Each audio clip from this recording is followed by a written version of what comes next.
नमस्कार साथियों, एक बार फिर से आपका स्वागत है डिवाइन क्लासेस के ऑनलाइन प्लेटफॉर्म पर। लास्ट क्लास जो थी वो अपनी 10 जनवरी को हुई थी और आज 20 जनवरी को अपन फिर से क्लासेस लेके आए हैं। इसके पीछे थोड़ा सा इश्यू ये रहा कि मेरी तबीयत बीच में थोड़ी ख़राब हो गई थी, उस वजह से क्लासेस नहीं ले पाया। घबराने की ज़रूरत नहीं है आपको बिल्कुल भी। आज अपन रीट का, है ना, अपनी रीट जो है उस रीट में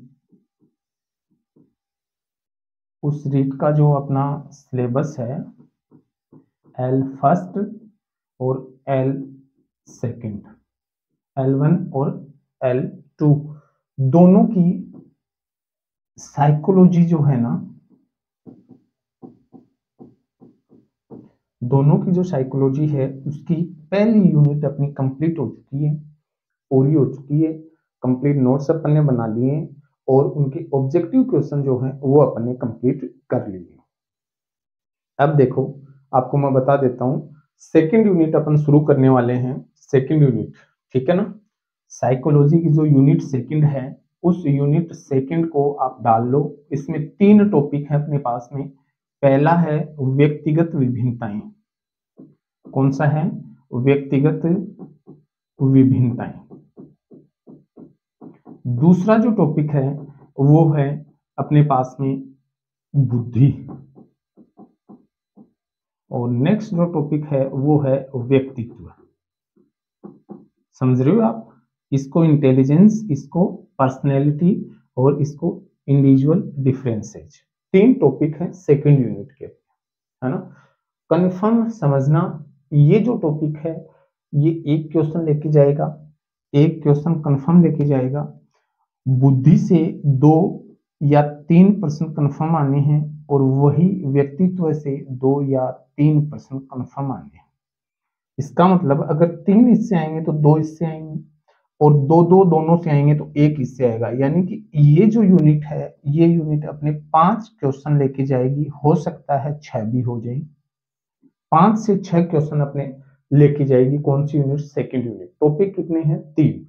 अब इन तीनों टॉपिक को अपने को बहुत अच्छे से समझना है कि कौन से एग्जाम में कहां से प्रश्न पूछे गए हैं और कैसे हमसे जो प्रश्न पूछा जाएगा तो वो कैसे पूछा जाएगा। ये जो टॉपिक है ये आपको समझने वाला टॉपिक है, इसको समझना ही पड़ेगा। बिना समझे ये टॉपिक आप नहीं कर पाओगे।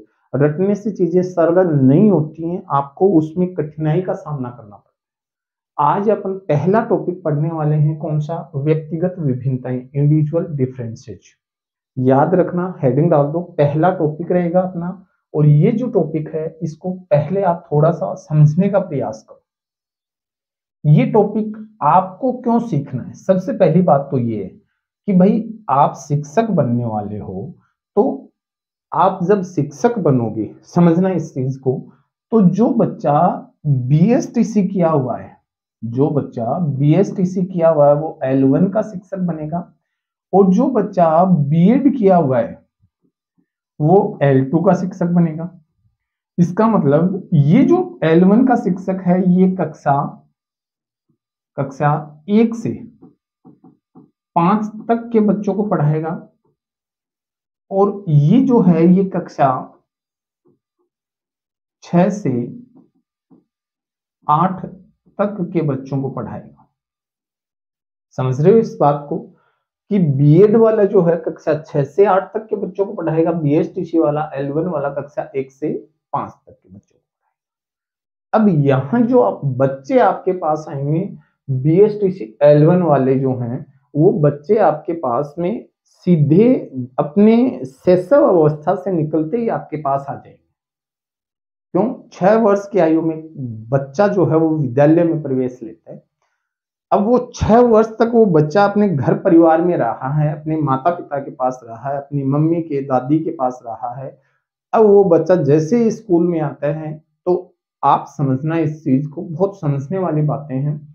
जब वो स्कूल में आता है तो उसको प्रत्येक जो बच्चा है वो खुद से अलग दिखता है, दिखता है ना। अब एक जो टीचर है, एक जो अध्यापक है या अध्यापिका है, उसकी कक्षा में 30 बच्चे हैं, क्या वो 30 जो बच्चे क्लासरूम में बैठे हुए हैं वो 30 के 30 बच्चे एक जैसे होंगे, एक जैसी शक्ल होगी, एक जैसे उनके रंग होंगे, एक जैसी उनकी बुद्धि होगी, एक जैसे उनके संवेग होंगे? संवेग समझ रहे हो ना? तभी मैंने पहली यूनिट समझाई थी आपको। क्यों? जब शैशव अवस्था में होता है तो उसमें सबसे ज्यादा संवेग भय, शिशु जब होता है तो जन्म के समय सबसे ज्यादा संवेग जो कार्यशील होता है वो भय होता है। तो जो बच्चा हर परिवार से, हर जगह से जुड़ के आया है, उस बच्चे को जब क्लासरूम में आपने बैठाया, पढ़ाने लग गए, तो अब वो बच्चा आपकी बात समझ पा रहा है कि नहीं समझ पा रहा है, वो चीजें डिपेंड करती हैं कि उस अध्यापक को ज्ञान कितना है। और ज्ञान किसका? व्यक्तिगत विभिन्नताओं का। अगर मान लो, आपको भी पता है, आप भी क्लास में पढ़े हो, जो बच्चे आज शिक्षक बनने वाले हैं वो भी कभी किसी शिक्षक से पढ़ के आए हैं, तो आपने भी देखा है कि बहुत से टीचर ऐसे होते थे जिनको ज्ञान कम होता था लेकिन वो बच्चों के फेवरेट होते थे, क्योंकि उन्हें पता होता था कि इन बच्चों को कहां कहां समझने में दिक्कत आ रही है और कहां जो समस्या है उस समस्या को मुझे सही करना चाहिए जिससे कि बच्चे इस आसान भाषा में समझ सके। अब देखो, समझो, जो टीचर है उसको नॉलेज है, उसको लगता है कि यार बच्चों को ये आसान सी बातें हैं, समझ आ गई होगी, लेकिन नहीं, जरूरी नहीं होता है कि सभी बच्चे एक जैसी बुद्धि के बैठे हो, उनमें अंतर तो है। तो जो अंतर है वो कैसा अंतर है? उनका ज्ञान उस टीचर को होना चाहिए। सबसे जरूरी किनको है? BSTC L1 वालों को, क्योंकि ये जो बच्चे हैं ये नादान होते हैं। क्योंकि जेम्स लोग ने कहा था ये कागज कोरी स्लेट के समान होते हैं, टेबुलर रासा, और जो कुछ लिखना होता है वो आकर हमारे टीचर के पास बच्चा लिखता है। अब जो टीचर है उसको खुद को ही नहीं पता है तो वो दूसरे को क्या पढ़ाएगा? बच्चे को क्या पढ़ाएगा? किसी बच्चे को कैर नहीं लिखना आता, ऐसे कैर नहीं लिखना आता, नहीं आता। अब देखो, यहां कुछ बच्चे ऐसे होते हैं जो फटाक से पेन पकड़ना सीख लिए, और कुछ बच्चे ऐसे हैं जिनको पेन पकड़ना नहीं आता, कुछ बच्चे ऐसे हैं जिनको कै लिखना नहीं आता। तो क्या होता है कि टीचर बोलेगा, देखो ये तेरी मम्मी का डंडा, ये हमारा चिमटा, ये हमारा इधर से चूल्हा, ये तेरी मम्मी का चूल्हा और ये तेरी मौसी का चूल्हा। बन गया क्या? अब ये सारी चीजें जो टीचर के पास कहां से आएंगी? जब वो बच्चा मनोविज्ञान पढ़कर शिक्षक बनेगा तब। बच्चा कौन? जो आप लोग जो तैयारी कर रहे हो। इसलिए सरकार ने कहा है कि ये जो टॉपिक है ये आपको आने चाहिए, और जब आप लोग इनके बारे में गहनता से अध्ययन करोगे तब जाकर आप कक्षा कक्ष में एक संयमित पूर्ण और एक रोचक वातावरण का निर्माण कर सकते हो। और जब अध्ययन और अध्यापन में रोचकता होगी तो आराम से जो बच्चे बैठे हैं वो आपके साथ अंतर क्रिया करेंगे और वो अपने आप उसमें आनंद की प्राप्ति करने लग जाएंगे। तो पहला जो है सीधा सा टॉपिक है कि एक दूसरे से जो बच्चे अलग हैं उनमें क्या क्या अंतर हैं, उनका क्या प्रभाव है और उनके बारे में हम क्या क्या सीख सकते हैं, वो अपना पहला टॉपिक है। बिल्कुल आसानी से समझना है, ज्यादा कुछ लिखेंगे नहीं, बिल्कुल आसान शब्दों की बातें वो अपन करते चलेंगे। तो पहला टॉपिक हेडिंग डाल दो, व्यक्तिगत विभिन्नताएं, इंडिविजुअल डिफरेंसेज। अब इसके बारे में कुछ बातें मैंने पहले से नोट की हैं कि समय ज्यादा खराब नहीं हो, मैं बता देता हूं। देखो, व्यक्तिगत विभिन्नता का सर्वप्रथम जो अध्ययन किया था वो एक व्यक्ति था गाल्टन, और गाल्टन महोदय ने सर्वप्रथम अध्ययन किया 1879 ईस्वी में। और इनके जो साथी थे, इनके समर्थक जो थे, एक व्यक्ति था टाइलर, एक व्यक्ति था स्कीनर, और एक व्यक्ति था इनका केटर। ये इनके समर्थक थे, साथी थे, और इन्होंने कहा था कि व्यक्तिगत विभिन्नता जो है ये बहुत बड़ा रोल अदा करती है कक्ष में एक छात्र और शिक्षक के मध्य। तब इन्होंने यहां से शुरुआत की और शुरुआत करने के बाद में इस पर वैज्ञानिक कार्य जो किया था वो केटल महोदय ने किया सबसे पहले, और केटल ने इस पे वैज्ञानिक कार्य किया था 1890 ईस्वी। कब किया? 1890 ईस्वी। अब अगर आपको थोड़ा सा याद है तो उस समय 1879 ईस्वी में जर्मनी के लिप्जिंग शहर में विलियम वुंट ने मनोविज्ञान की प्रयोगशाला स्थापित कर दी थी। और ये देखो, ये वही सन है जिसमें फ्रांसिस गाल्टन जो था वो ये कहता है कि व्यक्तिगत विभिन्नताओं का अध्ययन करेंगे। बात शुरू कर दी, लेकिन केटल ने इसके ऊपर एक सारणी बनाई और कुछ प्रश्न बनाए थे केटल ने। उन प्रश्नों के आधार पर इन्होंने पहला वैज्ञानिक अध्ययन किया और इस बारे में बताया कि सभी बच्चे जो हैं वो एक जैसे नहीं होकर एक दूसरे से भिन्न होते हैं और बहुत से तौर तरीके प्रकार ऐसे हैं जो एक दूसरे से उनको भिन्न करते हैं। लेकिन फिर क्या होता है, 19वीं शताब्दी में एक नाम आपने सुना होगा, अल्फ्रेड बिने। ये इतना बड़ा नाम है जिसने मनोविज्ञान में बहुत बड़ा तहलका मचा दिया था।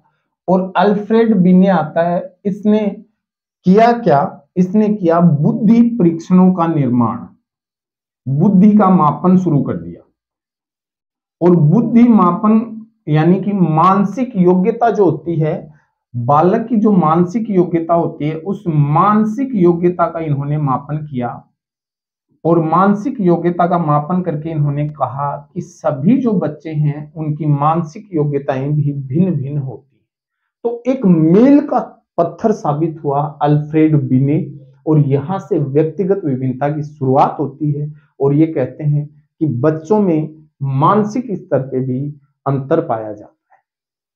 सामान्य स्तर पर तो पाया ही जाता है, कोई काला कलूटा होता है, कोई गोरा चिट्टा होता है, कोई खूब लंबा होता है, कोई बोना होता है, कोई खूब मोटा होता है, कोई पतला होता है।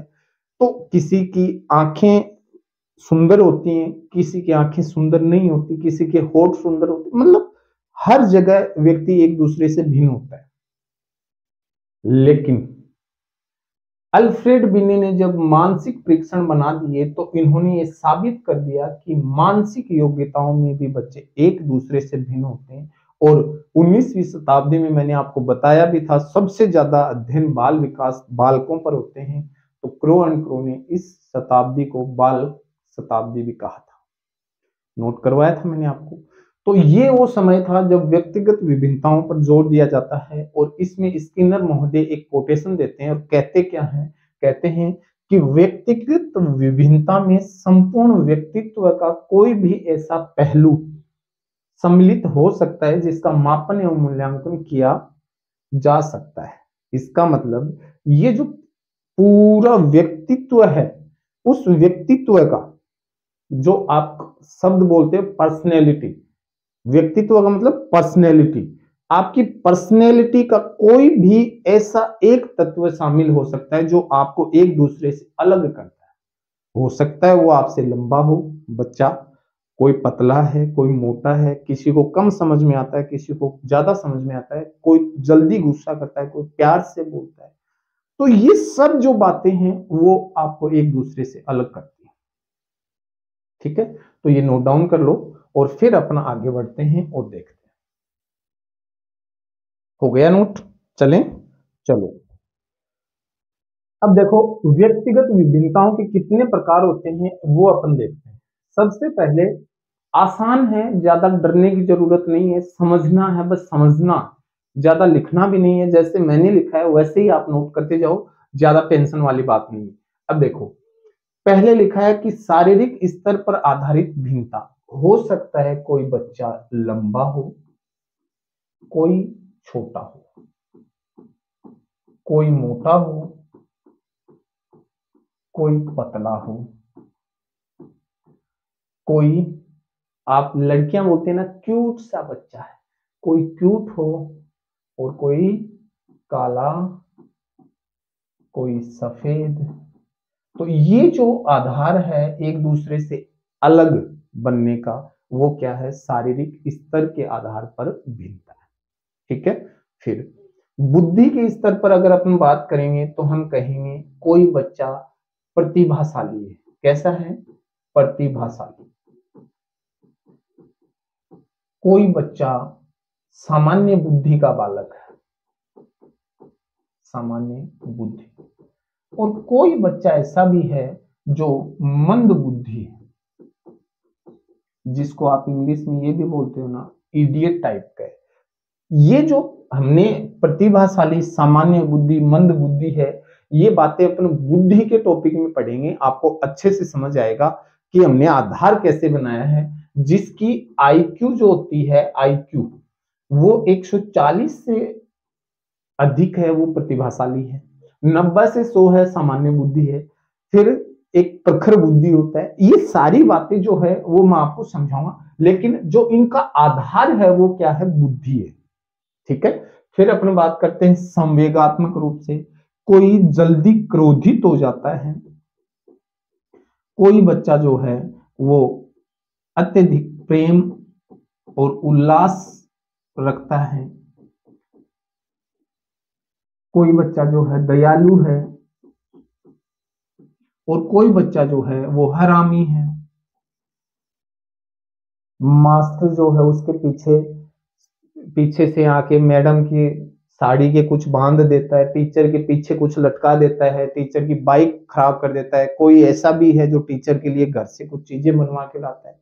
तो वो संवेग है सबके, समझ रहे हो? स्नेह है, कोई बच्चा ज्यादा करता है, कोई गुस्सा ज्यादा करता है, कोई चिड़चिड़ा रहता है, वो संवेग है। विचारों में भिन्नता, विचारों में भिन्नता कैसे होती है? देखो, कोई सकारात्मक विचार वाला बच्चा होता है और कोई बच्चा जो है वो क्या करता है? नकारात्मक। और एक बच्चा ऐसा है जो शून्य भी होता है। जैसे सकारात्मक का मतलब, जैसे टीचर ने कहा बच्चों सुबह उठ के अपने माता पिता से सुबह सुबह जय श्री राम बोलना है, लेकिन क्लास में 20 बच्चे ऐसे मिलेंगे जो सकारात्मक होंगे, हाँ जरूर बोलना चाहिए सर कह रहे हैं, और 10 बच्चे ऐसे भी होंगे जो नहीं कहेंगे अरे सुबह उठते ही रोटी खानी चाहिए, क्या को जय श्री राम है, और मास्टर साहब बावड़ो हो रहे हो और बका है, वो खुद तो करे है कि, मतलब समझ गया ना, नेगेटिव रहो है। और कुछ यहाँ का ठीक है, देखांगा याद रह जाएगी तो कर लांगा जय श्री राम, न रहेगी तो टाल से ही रोटियां गाल में पड़ा रहा। वह विचार है, विचारम भी भिन्न है। फिर व्यक्तित्व में भिन्नता, व्यक्तित्व में भिन्नता कैसे होती है? कोई बच्चा जो है वो अंतर्मुखी होता है और कोई बच्चा जो है वो बहिर्मुखी होता है। अब कई बार अपन गांव में बोलना है ना कि यो टाबर जहाँ छोटो बच्चों है वो एक एक परिवार है दूसरा परिवार में जा, तो कोई बच्चा तो यहाँ गाँव है वो एकदम ही दूसरे परिवार में जाके एकदम है घुल मिल जा, और न्यू कौन समझाइयो अपन जाना है कौन जाना है, खेल लगो खूब और खूब मजा करेगो। और एक बच्चों यहाँ को है जो मतलब दूसरे घर चल गया, तो वो आपका घर कहाँ जा रही है, मम्मी जा रही है, पापा जा रहे हो, दादो जा रही है, दादी जा रही है, उनकी गोदियां ही नीचे को नहीं उतरे रो उल्टो चढ़ जा गोदियां, मतलब शर्मिलो टाइप। तो जो अंतर्मुखी व्यक्तित्व का बच्चा वह है शर्मिला, बस दूसरा देख के राजी को नहीं है।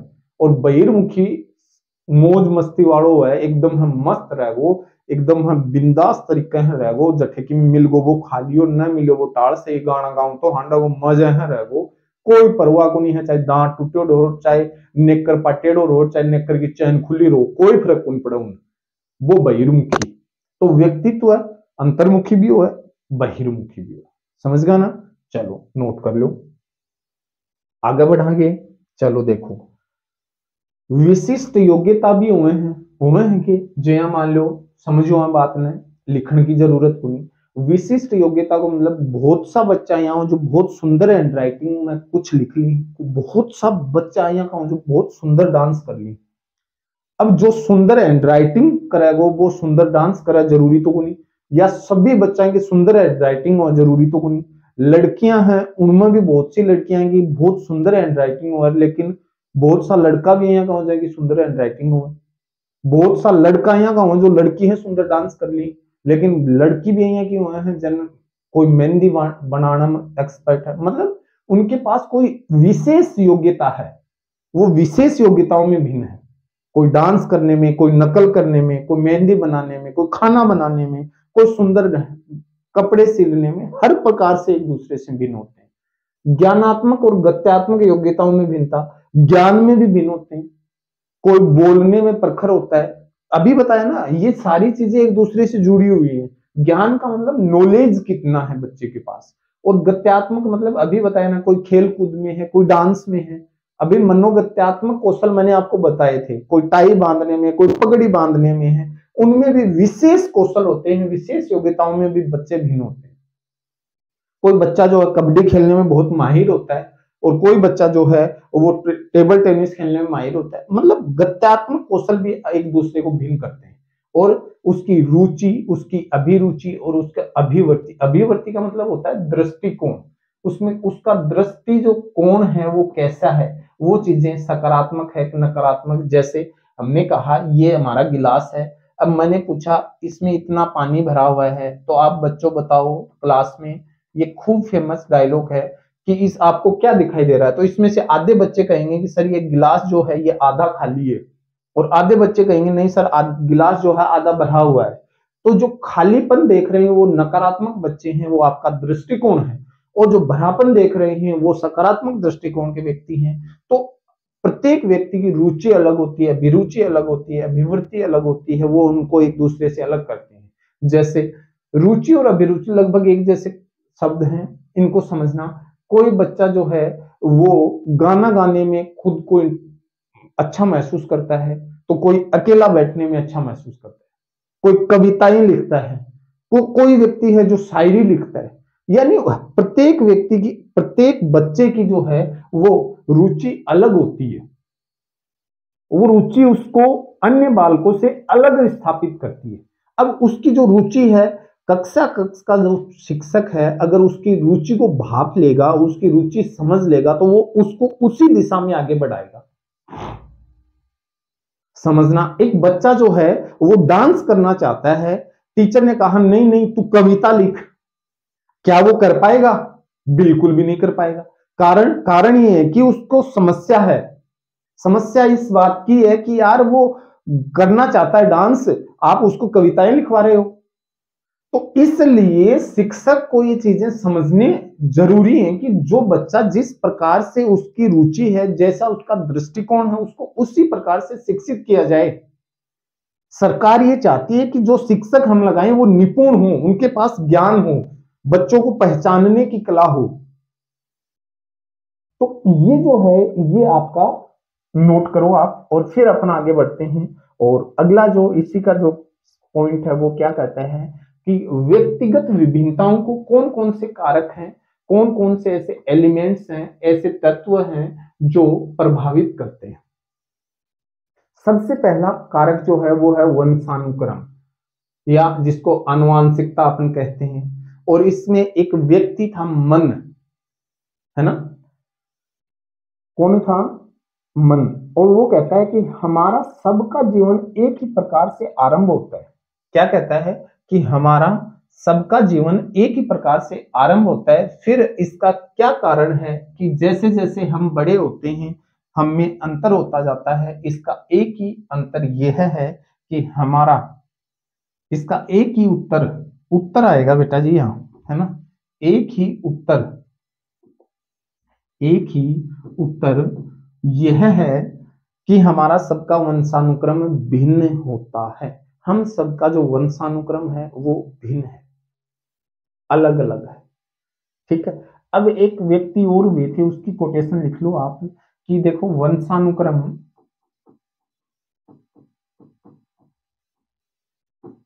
वह आनुवांशिक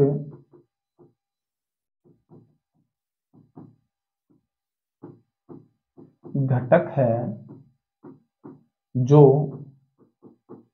संतति दर संतति गुणों का हस्तांतरण करता है।